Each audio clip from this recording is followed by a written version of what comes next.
sorry, Jessica! This year, there will be no leftovers! No!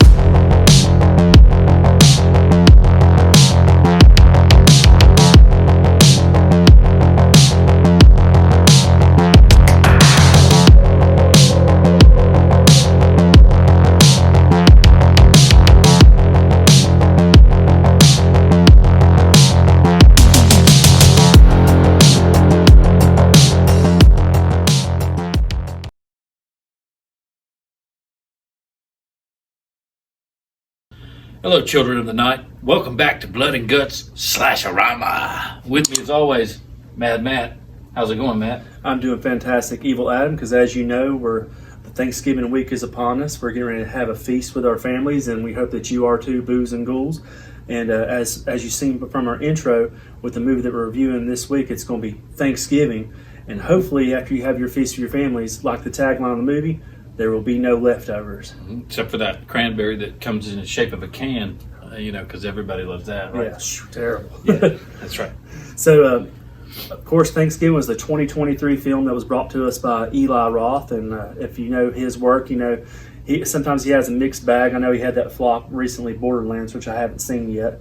But he's got some great films like Cabin Fever and House with a Clock in the Walls. And so you can add Thanksgiving to his repertoire, too.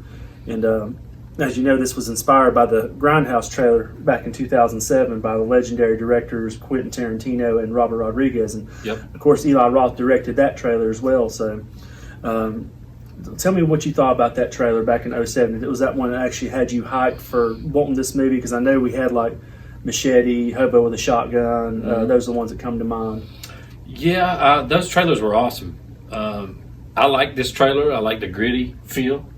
And, it felt kind of like Halloween in a sense because a lot of it was shot with POV of the killer. Right. So you see the arms holding the knife and doing the kills.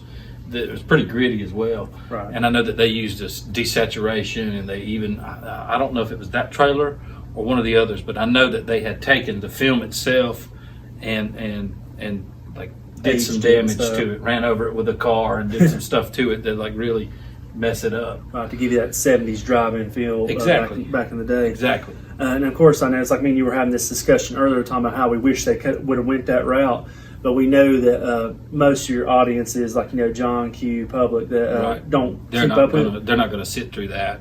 Not only will they not sit through it, they're not even going. They probably don't even know that this was based from that trailer back in 2007 from the Grindhouse films. They just think it's just a brand new movie from Eli Roth, if they even know Eli Roth directed it. Right, and they don't have the diehards like us. We would have loved it, saturation, but your general moviegoer, that's why there's not a lot of black and white films and that type of stuff. So right.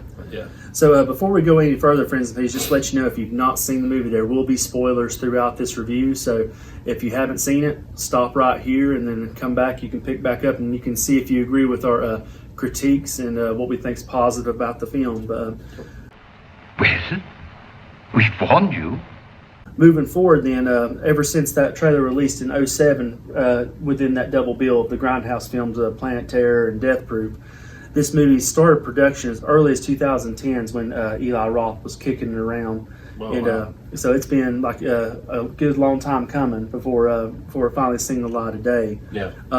But it had a relatively small budget. It was, well, for a horror film, it's actually a pretty decent budget. It had $15 million tied to it. That's pretty good. And overall box office came back, it tripled its budget, so it made a profit, is standing at $46.6 million.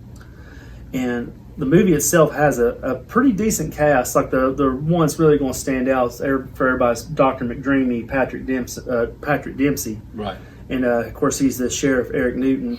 And then we'll get on the bigger role he has later in the movie. But the rest of the characters, they're kind of ones that are up and coming or you've never seen them before. You got Neil Veralik that played Jessica, Addison Rae plays Gabby, Jalen Thomas Brooks that plays Bobby, Milo Manhunt that plays Ryan, and Tommaso Cinelli plays Evan, and Gabriel Davenport plays Scuba. Those are the ones that really stick out. The rest of them are kind of like side characters or have small parts in it. Yeah. But overall, without going too much into the plot as of yet, though, how did you feel about this film?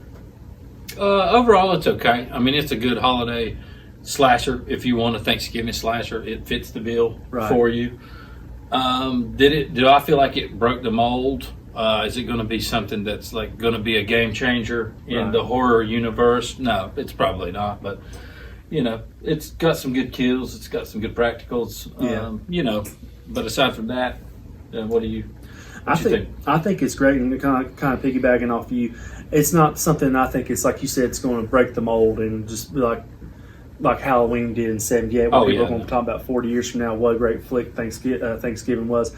I think it will have its place because there's not many horror movies that take place unless you think about. I can't remember if it's called Thanksgiving where you got that puppet turkey. Yeah, that's the turkey. Yeah, so that might be something we touch on later on. But I mean that's a crazy movie in itself. But I do like the plot of the movie, at least how it starts out with showing like everybody's greed on Black Friday and how they're killing each other just to get a waffle maker.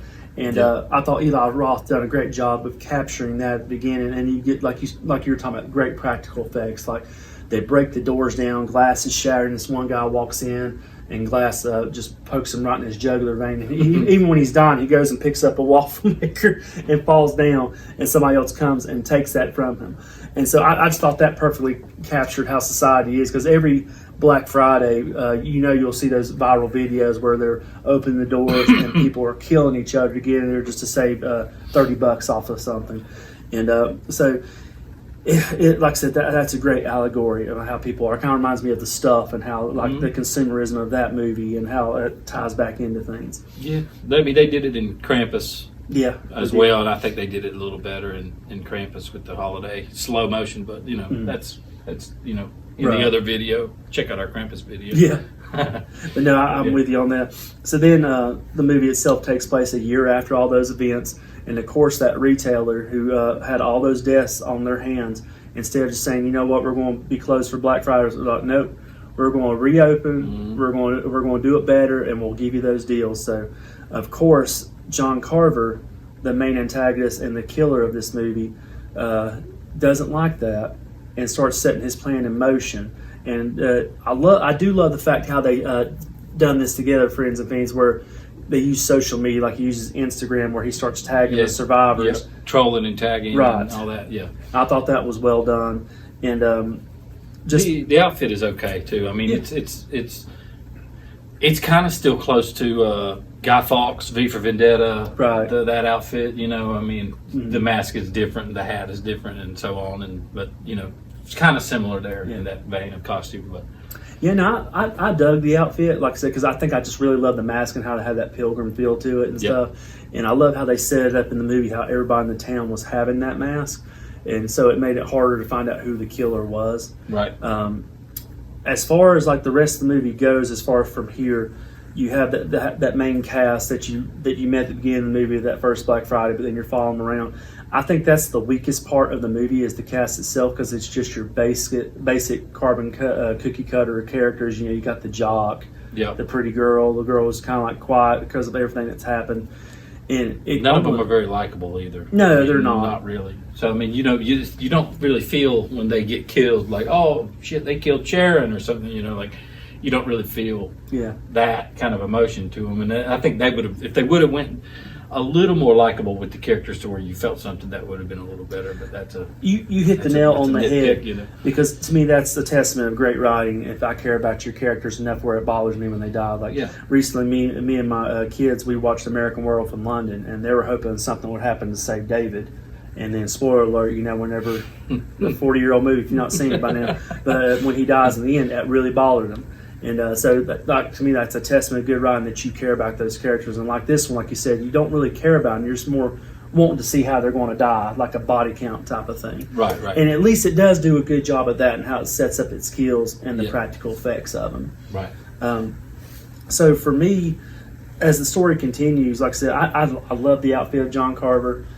I don't like the fact, though, that when you watch it, it almost feels like it's ripping off I Know What You Did Last Summer. It has that type of vibe to it, where when you watch that movie, they had the Thanksgiving parade, where I Know What You Did Last Summer, they had the 4th of July parade, and there's people that look like that fisherman all throughout the parade. Here they got the John Carver's mask. So it's almost scene for scene, directly ripped. I didn't think off about that until you just said it, but yeah, that does. But yeah, that's what part of me I like this movie because it does give me that vibe and I actually enjoy it. I know it's your last summer, but at the same time I'm like, you know, you can only go so far with homaging before it almost looks like a rip-off kind of deal. Yeah. But I still, like I said, I enjoy where when they go from the parade, how he drugs all the main characters, then knocks them out, takes them, and has an own personal the dinner party. The stepmom, like, you know, he wakes her up by basting her with butter and Yep. salt and pepper, and he puts her in the oven and bakes her. I thought that was fantastic. Yeah. And it has the rest of them where they're sitting around the table and they're getting ready to eat on the stepmother before he does some more gnarly kills, like the jock, you know, has him down, breaks his head open with a mallet, and you see some good special effects score there. So that brings me to the next part, like, you know, without going into too much, like with each character's death, as far as special effects goes, it doesn't have to be a death. What was your favorite part in the movie, like as far as the effects go? Yeah, the practicals, they're really good. I like that part where he stabs her in the ear with the two things that you use to put in the ends of corn on the cob. Right. They got two little forks on the, I don't know what, there's a term for it, I don't know the name. But you put them in the corn to eat the corn. Right. So it doesn't burn your hands. He stabs her in the ears with those. And that, you know, if you've ever jabbed yourself with one of those, or, you know, how easily it jabs into the corn. Oh, it makes you wince. That would be bad in the ears. That'd be really bad. But that part got me. I was like, ooh. One of my favorite parts, cutting back to me, is Gabby, that character. Whatever he has her held hostage at gunpoint, and the boyfriend's trying to save her. You know, the best friend's trying to save her, and he just ends up throwing her at them, but makes her where she falls onto this table saw, and just rips her insides all out. You see blood and guts everywhere, like, you know, pun intended. You know, the name of our channel. Right. But the practical effects on that I thought were extremely well done. Yeah. Now, one thing I did not care much for, as much as I love Patrick Dempsey, when he was revealed to be John Carver and the killer, Yeah. I seen it coming a mile long. I remember being in theaters when we were watching it, said, it's him that's the killer. And so for me, it's because it was so lazily written that you can see that who's the person that's not there when all this is going on. And they tried to have the red herring with the boy. They tried to do the red herrings, but here's the thing about a good red herring, like in your Sherlock Holmes books and stuff like that, is there'll be 4 or 5 red herrings, and you'll swear up and down that you've got it solved, and at the end you'll go, damn, I wasn't even close. This one you were like, I've already figured it out, and there's nothing that you can really do about it. No, you're exactly right, because that takes me back to another point with the red herring. They want you to think it's the ex-boyfriend because then he's missing out throughout the picture. But if you've seen Scream, which is kind of like what that part's homaging to me, you knew it wasn't going to be him. So the only other logical answer was Sheriff Newton. And so it's not the fact that I didn't like Dempsey as a character. I just thought it was lazy. I thought they could have done it a little bit better. Yeah. That might have been studio interference there. It could be. I hadn't seen anything in the trivia or behind the scenes, but you very well may be right. It could have been a test screening went bad. Like, we need to tweak this a little bit. Yeah. But that then brings you to the final fight between him and Jessica, which I think in itself is great. You know, he gets blown up, but they never find the body. And leave it set up for a franchise sequel, you know, or something like that. But which we're going to get, because it has been announced. Eli Roth on his Instagram page announced that it has been greenlit, and will come out in 2025. So they'll probably start filming that soon. So there's your basic story, friends and fiends, or the plot line of this movie. So Adam, what were some of your positives taken from this movie, and then some critiques? Some positives for this are, I thought about this today actually. My biggest positive and my biggest critique are both one and the same. And that is, I think about this like I think about the original My Bloody Valentine. Is it a good slasher? It's decent. Right. Is it a great slasher? No, it's not a great slasher. But will it do for a holiday where you got your friends and family over and you want to see something like that? Sure, that's fine. The practicals are great, like we said. Just throw it on. I would say just, throw it on. Keep your expectations low. You're not going to get a Friday the 13th, part 3 or 4 out of this one, or 6 for that matter. But, it's serviceable. So I have to agree with you. Like I think, like he's talking about, we talked about a lot throughout. The practical effects I thought were extremely well done. Yep. The kills themselves were well done. The weakest part for me is the characters themselves. They're thinly written. They're just like, just they got no meat about them as far as like they're just caricatures. You got the jock, the shy girl. When you think about My Bloody Valentine, the OG, which we've also reviewed, check our video on that. It's kind of the same. I mean, that's a good killer. I like that outfit, the miner, right? And I like the Valentine's holiday as the backdrop. But those characters in that film are kind of like this one. You just don't care if they live or die. Right. You hit the nail on the head when you said like Friday the 13th Part 3 or 4, and I think like 6, because Friday the 13th has the blueprint where it's usually kids you don't care about, but in those movies that were the best ones of the bunch, you care about those. You care about those kids, exactly. So for me, then, as far as like a rating altogether, I thought Eli Roth done a serviceable job. It's a movie I will watch every year, probably because there's not a lot out there as far as Thanksgiving goes. We mentioned the turkey Thanksgiving and this, so it's definitely something I probably will have on my radar every year to watch. But as far as Goldblums go, I give it, like you said, it's about average. I give it a 3 out of 5. It's serviceable. The kills is what really does it for me, like, because I can go back and rewind those and get a good laugh out of them. So as far as the Goldblum scale goes for you, what would you give it, Evil Adam? I'm going to give it 2.5. 2.5? 2.5. That's fair. Yep.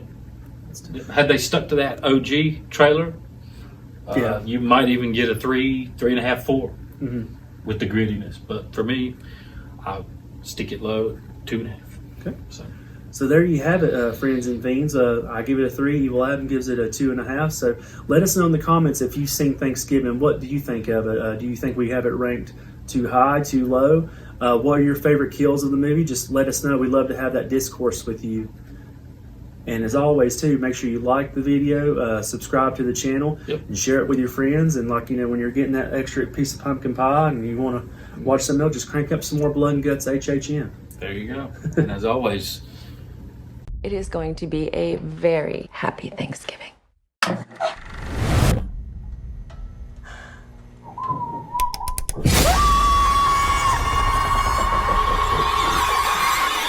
Let's eat.